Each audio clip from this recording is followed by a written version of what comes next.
তাহলে কি সত্যি আর ডাকবে না চেহারিতে? গত বছর ঠিক এই সময়টাই তুমি আমাকে বারবার ডাকতে, ওটো চেহারির সময় হয়ে গেছে, বেশি দেরি করো না। আর আমি চোখ মেলেই তোমার নাম দেখলেই হাসতাম, মনে হতো এই পৃথিবীর সবচেয়ে সুন্দর অনুভূতিটা আমার কাছে আছে। কিন্তু এবার একবারও তো ডাকলে না। তাহলে কি সত্যি বদলে গেছো, নাকি আমি তোমার দুনিয়া থেকে একেবারে হারিয়ে গেছি?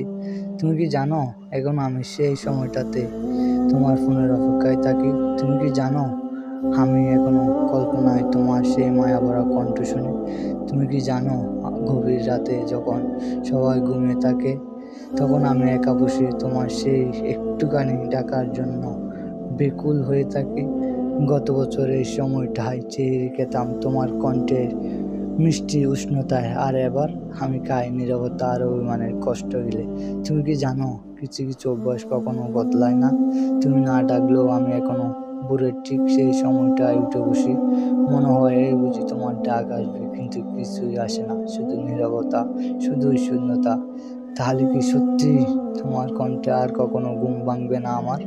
তাহলে কি সত্যি তোমার ভালোবাসা শুধু একটা সময়ের গল্প ছিল? একবার, শুধু একবার ঠিক আগের মতো করে আমাকে ডাকো, দেখবে আমি সব ভুলে গিয়ে ঠিক সেই আগের মতোই তোমার কণ্ঠের শুনে জেগে উঠবো। মনে হবে আমার পুরোটা এখনো তোমার ভালোবাসায় ভেজা, প্রিয় মায়াবতী।